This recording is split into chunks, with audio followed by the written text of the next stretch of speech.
Geschnurrer.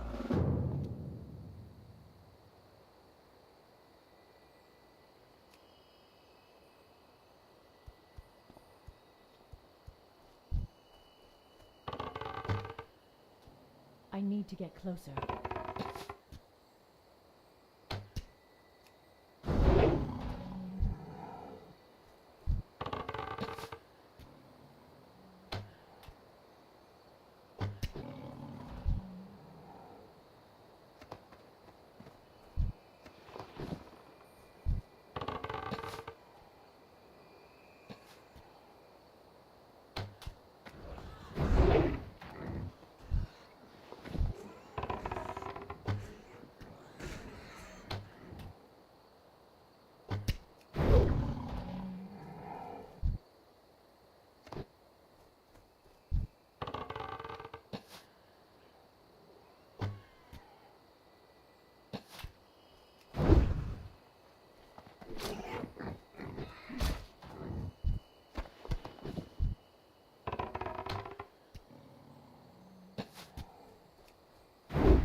Oh my god. Alright, go to the drop, go to the drop. Oh my. Oh my, yes. No! Walloped me. I'm out of range.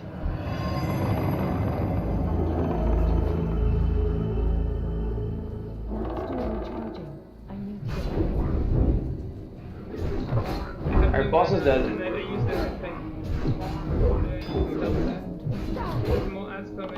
Oh, my heart's not up, so we gotta win it, boys. Kidding, don't look anyway. I thought Major. Yeah, but I'm not. That's not the problem. I have no mana. No other.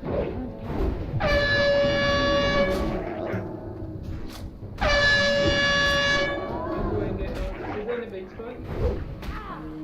We just played out AT. Oh my, yeah, dude. No! Walloped me. I'm out of range. Go to the drop. Not yet.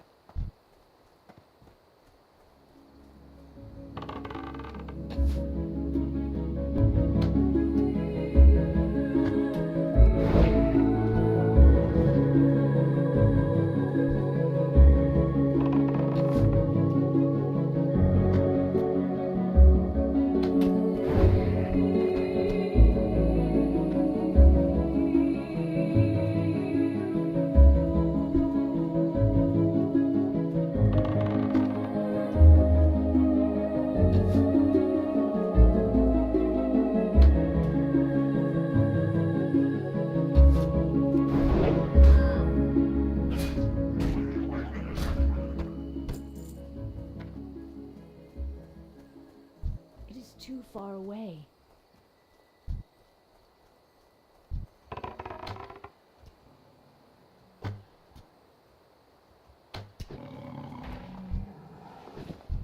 I'm out of range.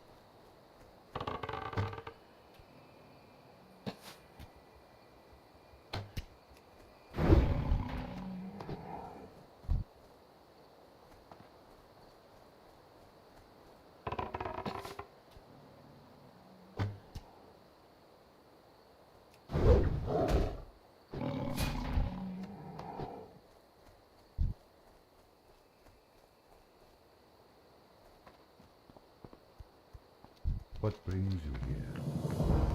May the stars guide you.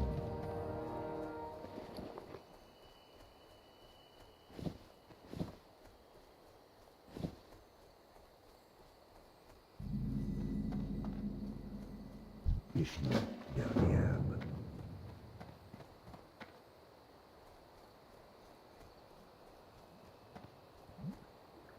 Irfan.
I need to get closer.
It is too far away. I'm out of range.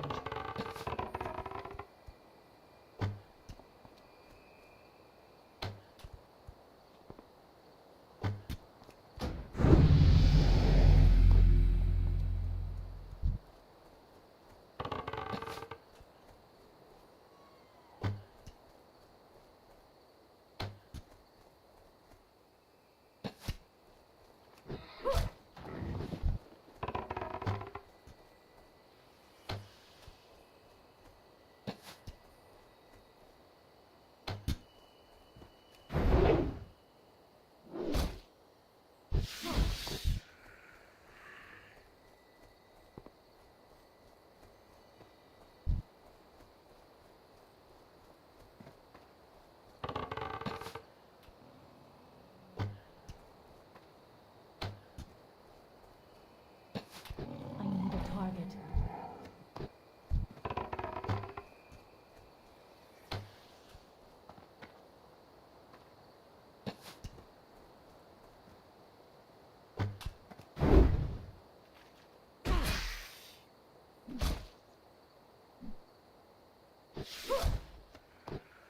I need to get closer.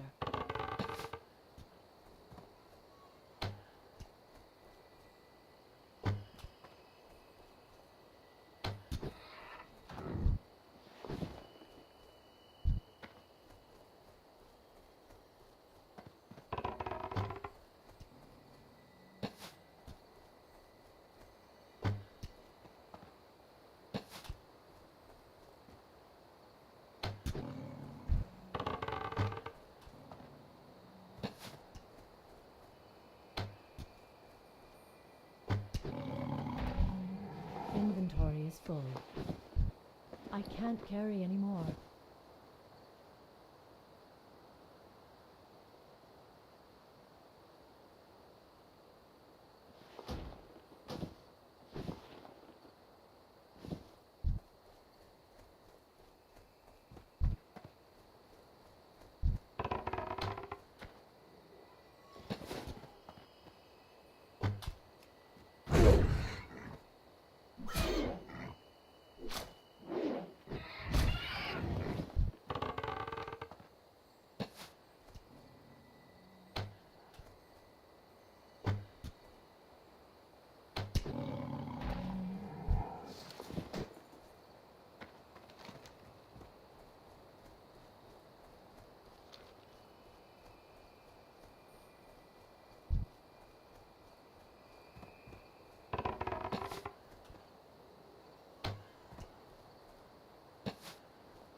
Inventory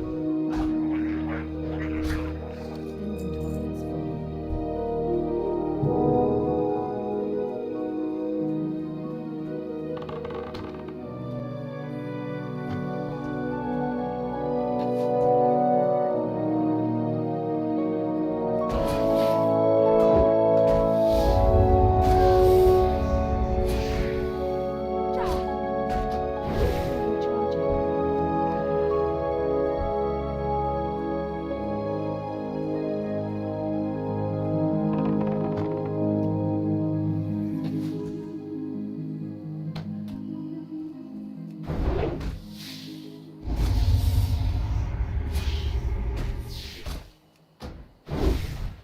I can't carry anymore.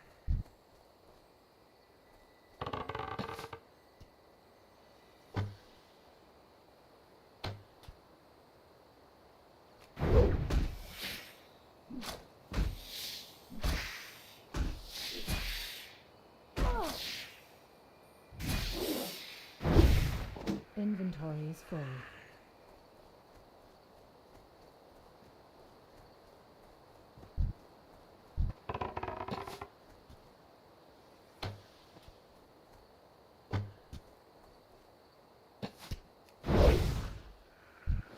I can't carry anymore.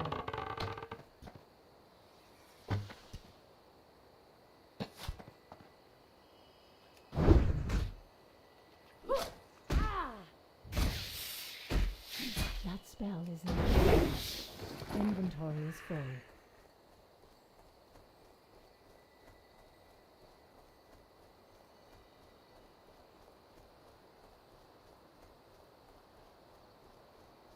Hello.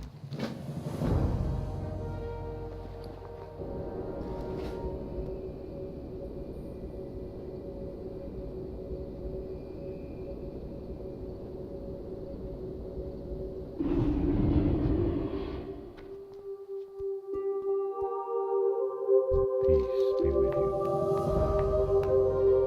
I can't carry anymore. Greetings, death.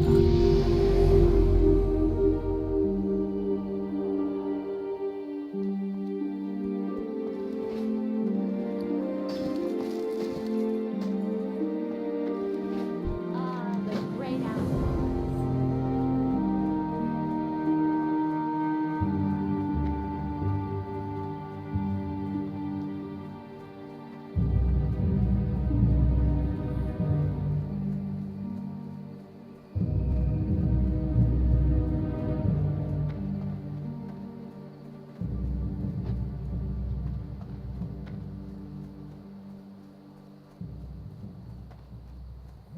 What dreams you?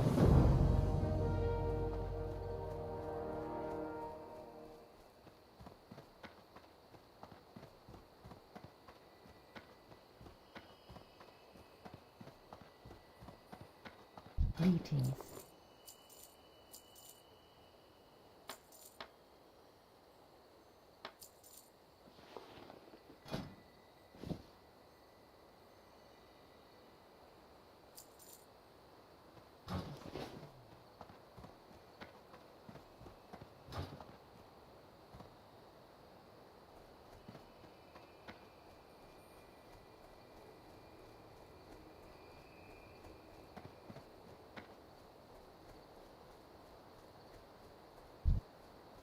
I am listening.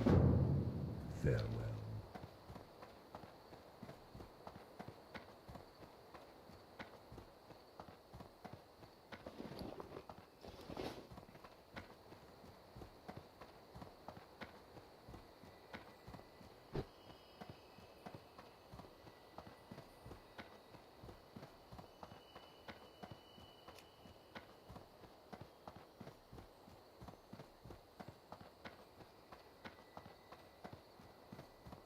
What brings you here?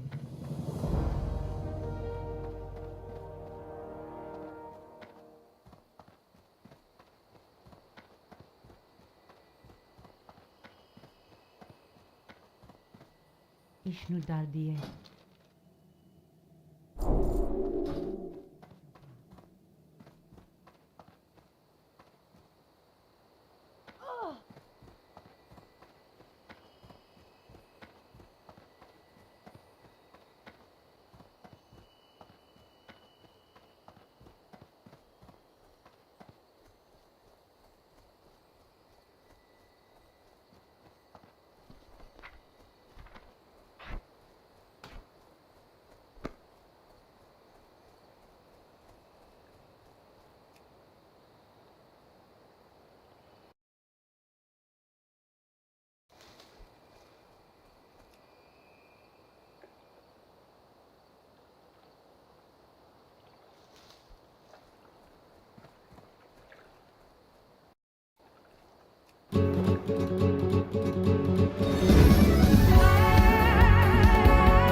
What's going on, guys? My name is Ghost and welcome back to another video. So, you started a new character in Dark Souls Remastered and you need a weapon. Well, you've come to the right place. In this video I'll show you the top 5 weapons with some bonus ones mixed in that I recommend for new players. I didn't have 10, so I couldn't say top 10. There's like 8 of them, maybe 9, maybe 7, but top 5 sounds better than top 8, so we're gonna go with top 5. Anyways, let's just get right into it. So, for the base 5, I have 2 strength weapons and 2 dex weapons, as well as 1 magic weapon for all you freaks out there that like to cast spells. And let's start off with our first strength weapon. So, from Firelink Shrine, you're just going to follow the path that I'm taking on screen. Same thing for all of these methods, just do what I do. I don't really need to explain myself too much, but this one is at the back of the graveyard where you will find the Zweihander. It's an ultra great sword, an absolute monster, perfect if you're going for a strength build. You can try to get back out of here alive if you want, but it's probably not going to happen. Sorry about that. To get the next strength weapon, you're actually going to have to kill Taurus Demon first. So if you've already done that, great. If not, take the Zweihander and go do it. He's only the second boss in the game, really the first real one.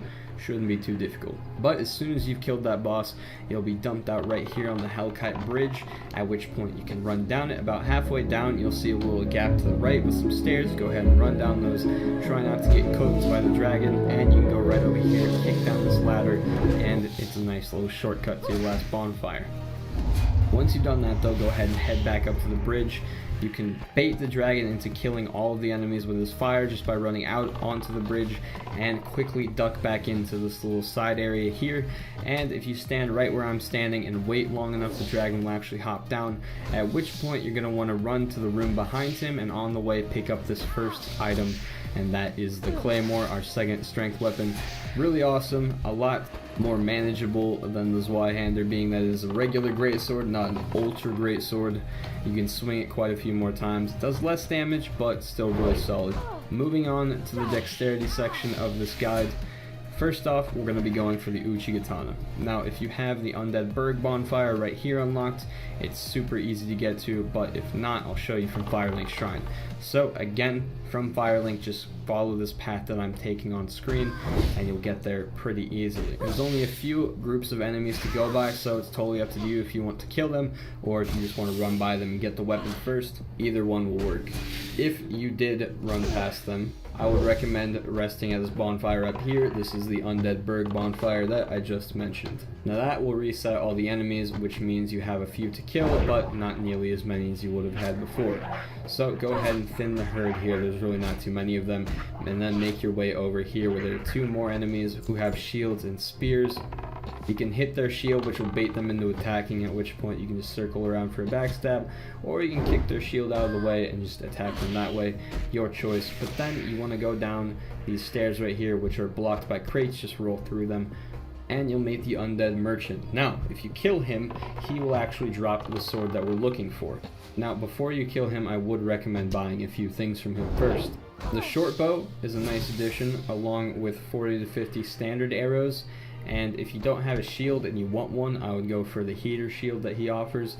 It has 100% physical protection and pretty nice this early on. If you don't have the Souls Forge, go back, rest of the bonfire, and keep killing the enemies over and over again until you get enough souls. It's really not too many, it shouldn't take you too long. Once you have everything you need from him though, go ahead and kill him. He is not too hard either. You can take down probably 3/4 of his health bar before he even stands up and pulls out his weapon. He'll drop all kinds of stuff that you could have bought from him if you're a sucker, but I'm not, so I just kill him for it. And of course,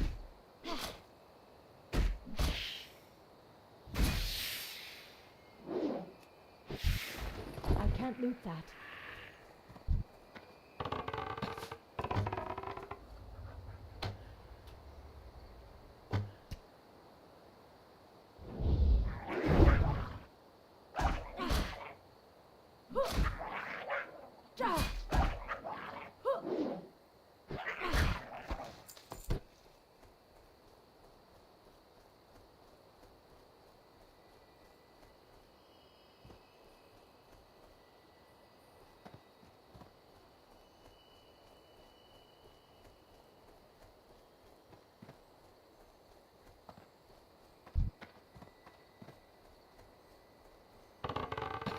I can't pass that yet.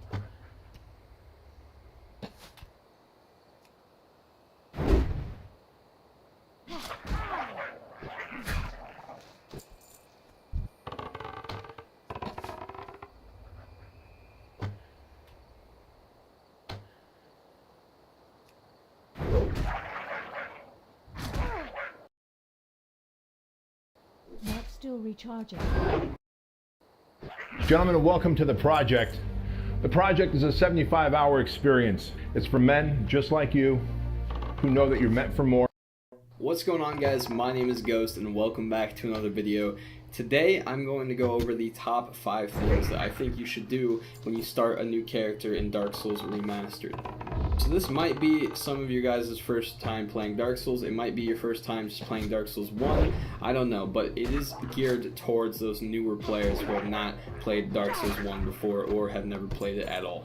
None of these steps are required by any means. They're mostly just designed to set you up with some good gear really early on in order to make the rest of the game easier on you. But I do highly recommend doing these things as they're all able to be done extremely early in the game, and most of them really aren't too hard.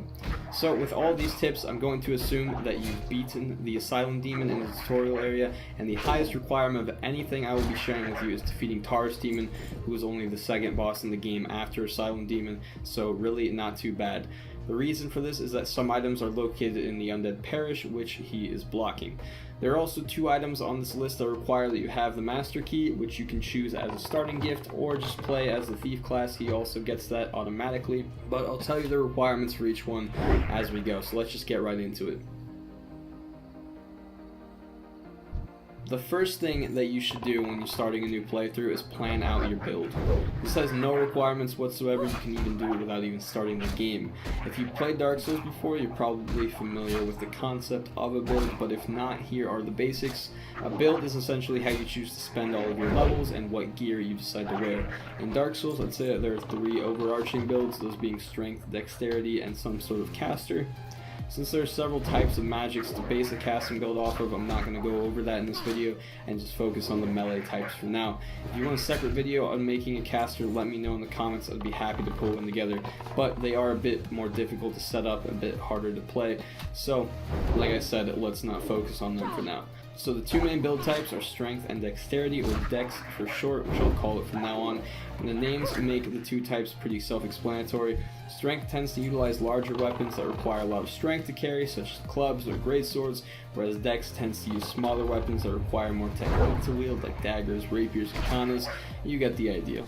Now, the main reason that you should plan your build beforehand is so you only spend levels to meet the minimum requirements of your weapon of choice. For instance, if you choose to use a greatsword, boosting your dexterity level up to 30 is a complete waste of time and won't benefit you whatsoever. You really just don't want to be wasting levels like that, especially early on, and especially if you're a new player. Those are really precious and you're going to want to spend them effectively. So figure out what you want to do before you go leveling up your character, which brings me to my next tip.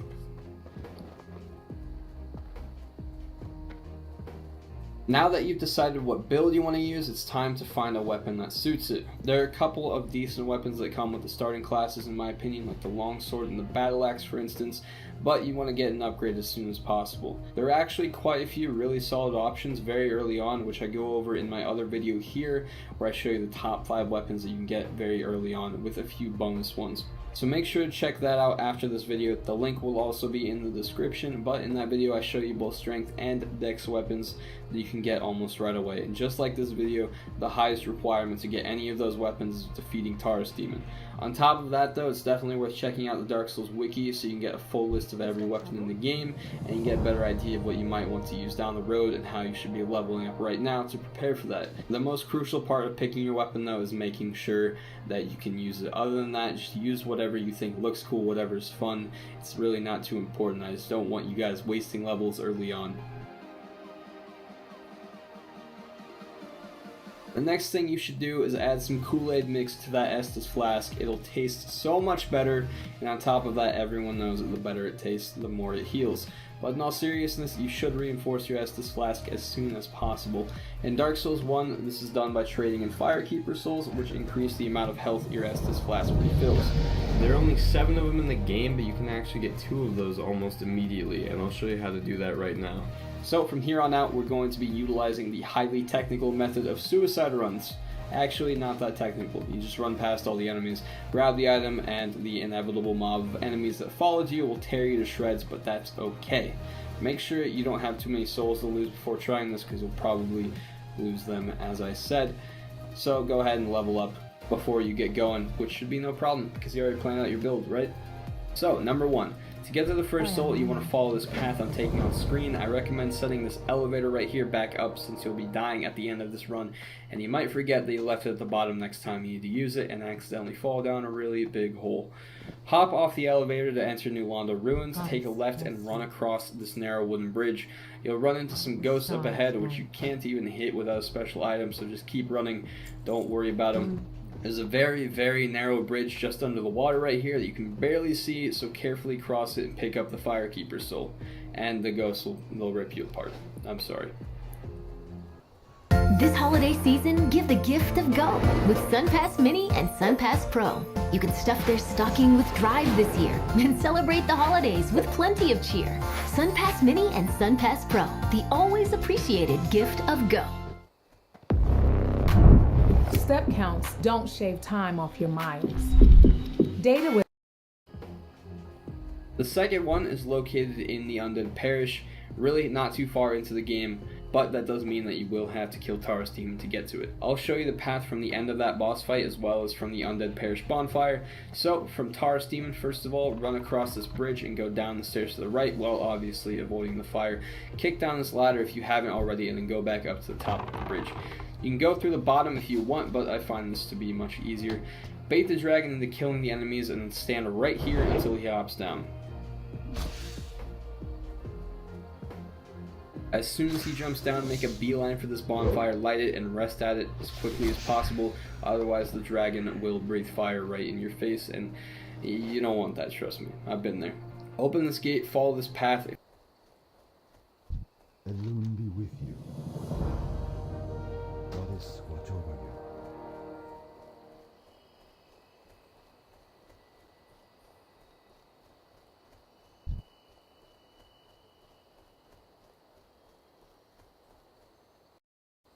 Hey folks, Dr. Mike here for Renaissance Periodization, Hypertrophy Myths. Today's myth is constant tension. Bro. These are all bro myths. Just kidding, some of them are nerd myths. We're talking about the myth. We're going to talk about actually the true things that it has in it, elements of truth, little silver linings around the dark clouds. Talk about the dark clouds, the bad stuff, and then we'll do some real talk to sort of finish it all up. So the myth here is expressed in the idea that you need to keep tension on the muscle for it to grow. Constant tension is important, and that especially sets with breaks in them. For example, instead of pressing like this, you press like this, you go down, you press like this. Every time you rest, having the weight bear down on the joints instead of the muscles, there's no tension on the muscles or much less. Your muscles rest, and that's bad because constant tension causes growth, and if you have not constant tension, you have less growth. That's the idea that's being discussed here. Now, there's some good stuff here. First point is that in order to drive a muscle close to failure, which we want for hypertrophy gains, as soon as possible, constant tension is a good idea. So if you never lock out on bench press, you do this for 30 seconds, whatever weight, you're going to be able to not do it anymore, and failure is going to be impending. But if you lock out, and you come down, you lock out, it just takes much more time, thus not ASAP, to get closer to failure. So that's definitely something you have to consider. Without constant tension, if you take little breaks, you can let the muscles rest, and thus they reduce how much metabolite they generate. Right, all the lactic acid and all the other metabolites don't really generate a ton of the muscle. They get time to wash out, and that probably reduces some growth stimulation because there's not as much sequestration of metabolites, which is likely another pathway for growth other than just tension itself. So bad news, right? If you had a set that you said, I'm going to do for 10 reps, and last week you did a similar set for 10 reps, constant tension, it's going to get a really nasty burn by the end of the 10 reps with your rack. If for some reason this day you do similar weight, similar load, still similar load, same thing as weight, and similar reps, you may do 10 reps, and because you rest each time, you can actually finish the set pretty easy, and things never got burned much, not a whole lot of metabolites, not a whole lot of close failure proximity, and then it's actually less hypertrophic set. So that's the big thing, is if you usually use constant tension, but then you switch in the middle of your mesocycle to using rest breaks, you can have the same or even higher performance with more breaks, but you end up getting less growth stimulus because you're not taking it as close to failure as you were, and you're not producing as many metabolites as you were. So that's kind of the stuff that is really good about this. However, there is bad stuff. First thing is, in a theoretical sense, tension is what causes growth, not constant tension. And tension that gets you close to failure causes the most growth. And if it had breaks on the way, it doesn't matter. If towards the end of that set, many of the reps are closer to failure, whether or not you took breaks in the middle of that set or did constant tension, either way, when you get close to failure, the growth starts being poured in. So you don't have to do constant tension. There's nothing magical about it.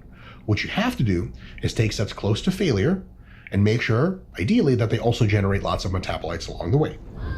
Here's the real kicker. If you take breaks during the movement, but you still approach failure, you can end up doing more repetitions. You get close to failure with constant tension, then you take a break. Again, a few constant tension reps, take a break, and then go. You can have a few failure approaches, and thus, when you get close to failure, you flirt with it for longer. You do more total reps, that is more total tension, more time under tension, just not constant tension. And, because a lot of times people get the two concepts confused, they'll say time under tension, constant tension, not the same thing. Time under tension is every rep you measure and add up together. And there are breaks between reps, it doesn't fucking matter, right? Like if you got hit in the face 10 times, it doesn't matter if it was like boom, boom, boom, boom, boom, boom, or someone was like boom, boom, boom, you still got hit in the face 10 times. And if you got hit in the face 15 times versus 10, even though one happened fast and one slow, it's the total number that fucking counts. Same with reps. So if you do, with taking breaks, more total repetitions, you get more tension. And if the breaks are strategically placed as you get really close to failure, you take a break, rest for a second, and then you are able to revive. If you still have symptoms of moderate to severe rheumatoid arthritis or active psoriatic arthritis after a TNF blocker like Humira or Enbrel, Rinvoq is different and may help. Stand up to your symptoms with Rinvoq. Rinvoq is a once-daily pill that tackles pain, stiffness, swelling. For some, Rinvoq significantly reduces RA and PSA fatigue. It can stop further irreversible joint damage, and Rinvoq can leave skin clear or almost clear in PSA. That's Rinvoq Relief. Rinvoq can lower your ability to fight infections, including TB, serious infections and blood clots, some fatal, cancers including lymphoma and skin cancer, death, heart attack, stroke, and tears in the stomach or intestines occurred. People 50 and older with at least one heart disease risk factor have higher risks. Don't take if allergic to Rinvoq, as serious reactions can occur. Tell your doctor if you are or may become pregnant. Ask your rheumatologist for Rinvoq. Rinvoq. Make it your mission. Learn how AbbVie could help you save.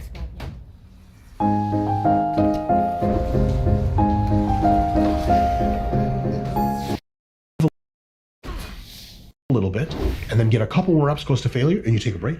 And a couple more reps just like that, you end up doing both more mechanical work, which means more tension, which means more growth stimulus, and you end up having more effective reps, more reps closer to failure in that set, and that is actually going to cause more metabolite sequestration and more tension over time and more proximity to failure, which is more growth. So there is a way, by leaving the religion of constant tension and embracing, in some contexts, rest breaks in between, rest pause for even just if it's just the length of a lockout, you can actually get more hypertrophy that way. It's not for sure, but it's more than 50-50. If you take little mini breaks, there is a actual advantage there. Why? Because your slower twitch fibers are hit pretty good with constant tension because they're very fatigue resistant, and constant tension sure fatigue the fuck up. Your faster twitch fibers, which are actually more prone to growth, they're going to kick out early and they're going to stop being able to support you. But if you take a break for a sec and then you go down, boom, take a break. Each time you take a break, your slower fibers don't need the break. They're good either way. Your faster fibers greatly benefit from the break, and they may be able to have such a big benefit from that little mini rest, even if it's a fraction of a second or a second. They may net you a few more reps on the tail end. They may have more energy and ability to contract a few more times for you, increasing the amount of tension they expose themselves to, increasing the total metabolite yield, getting closer to failure for longer, and thus giving you more growth in the faster fibers, which are more growth prone to begin with.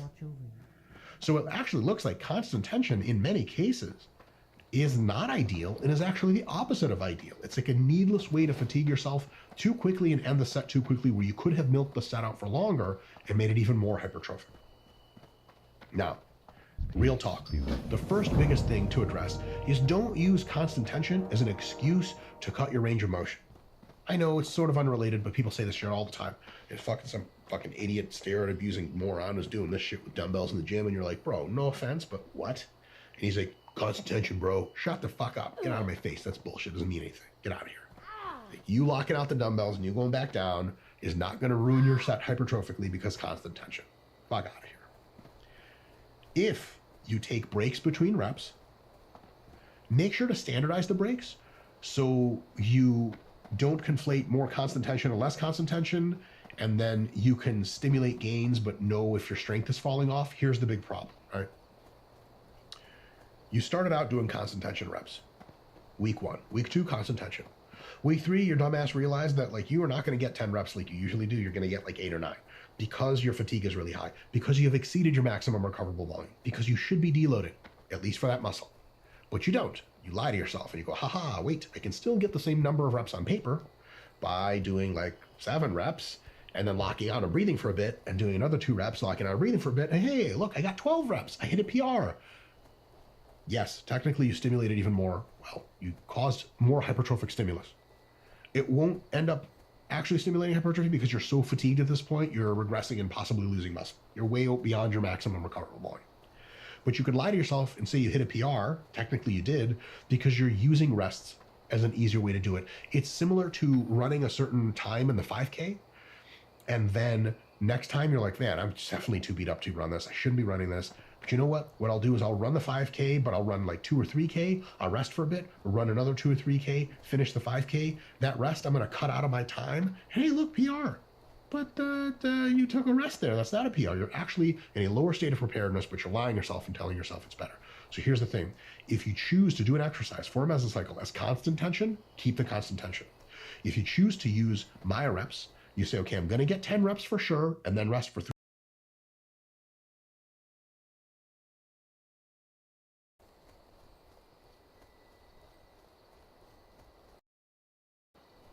This can't be a real clip.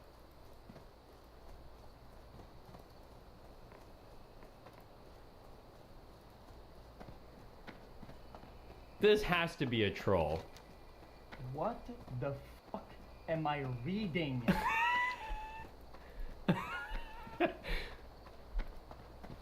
This has to be a troll. Oh shit, he got the call from Valkyrie's mods. True. That is not how that works. Yo, this is enough for the day. Okay, actually enough internet for the day, boys. Go about it. Disagree equals ban? Well, I disagree that black people have an accent. I don't think that's a thing. I think you're just, that just sounds like just insensitive. Like what? The black. Dude, this is a horrible gaming experience. I didn't live like this. What I don't have time to reason.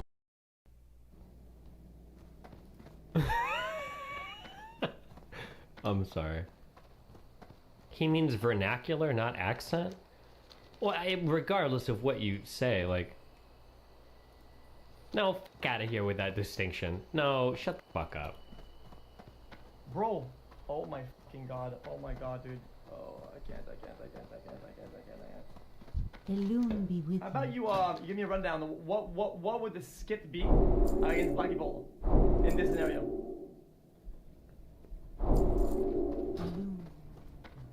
What would happen if someone had made the racist joke against black people instead of Asian people? Go ahead. Go. What would that look like?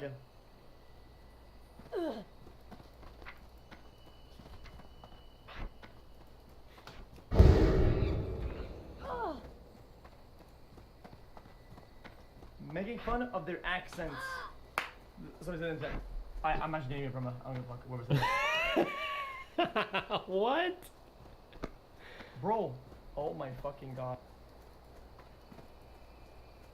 Tell us what the reverse scenario would be? The reverse scenario would be if I went up to a black person, they're trying to do impressions, and so they challenge them both to do impressions, and they challenge her to do an impression of Obama. And she's like, I can't do that, he's black. And then, so she challenges him to do an impression of a black woman. Shield, love that show. Okay, yeah, no, I can do that. Yeah. God damn it, Dutch! What other errands do you have us running for the DA? Whoa! This would be the equivalent of, is it Speed? Was he the one that did it? I don't remember. Was it Speed's joke? He was the one, right? This would be the equivalent of it. Hey, yo, what up, son? What's up with Congress being all up in my ass and shit, bro? Oh my god, dude. Let me try again. Hey, yo, where my senators at, dog? But that is racist because Obama doesn't talk like that. Yeah, and believe it or not, I'm gonna generalize Asian people here, okay? I've only met about 100 of them maybe, so maybe some Asian people do. I've never met an Asian person that talks like Bing Bong Ching Chong, okay? Now maybe some do. What the hell? Maybe there are some that talk like that, but my impression is that most Asian people also don't speak like that. That's my whole fucking point, you fucking moron. Oh, also, for the record on all of this, I don't think Speed is racist either. I think he's made probably a, we'll say a problematic joke. Probably shouldn't make jokes like that. But I doubt he's actually racist. Although he might be, but I don't know. But I haven't seen enough to know if he is or not. This has a DGG smear campaign written all over it. Bro, I like that there's like battle lines drawn in the LSF subreddit. You've got like the rebirthed nation of the Ms. Kids that come back. You've got XQC, the WL community is newly coming in. There's the old LSF guard of like Ludwig, QD, and NMP and all those guys. And then you've got like the DGGer nation that like come away from our country. They're like the foreign invaders.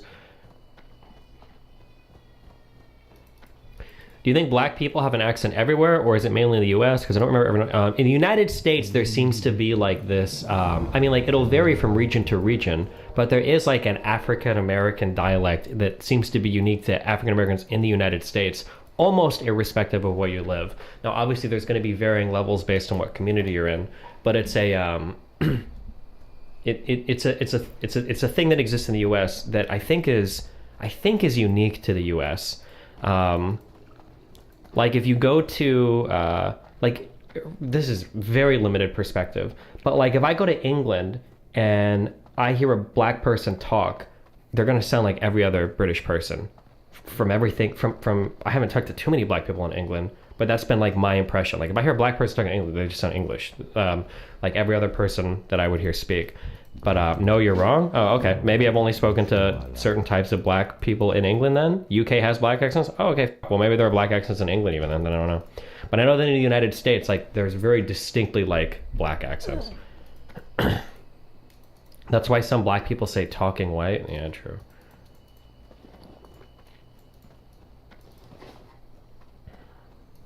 Same in Sweden. I don't know if I saw any Swedish black people. I don't know if I saw a single black... I saw Turkish people in Sweden. Oh yeah, I did. Wait, where was he from? What did he sound like? Oh, he just sounded Swedish, I guess. You're 100% right for Europe, maybe not the UK, but don't listen to chat. Wait, hold on. Well, now I'm not sure. Please watch this. Hey guys, Oh, I don't care. I'm not here. I'm not trying to bury anybody. Listen, okay? My bread and butter is like political content and like social issues and shit like that, okay? So when I'm talking about like racism and stuff, like I hope I'm talking about like pretty important issues. I'm not here to bury people over shitty jokes on the internet or dumb shit like that. I don't think we should make them. I think there are problematic jokes that probably shouldn't happen anymore. And if you want to talk about that, that's fine. But I'm not here to do like the whole like, that's racist and blah, blah, blah. I don't think that exists that much in these communities. It's some weak shit now, okay? I don't care about it anymore. Yeah, I don't care about that. That's just not what I'm into now. You know, 5 years ago probably would have, but now I don't care as much about that shit. If you want to talk about my issues with black communities online, it's going to be with homophobia and transphobia.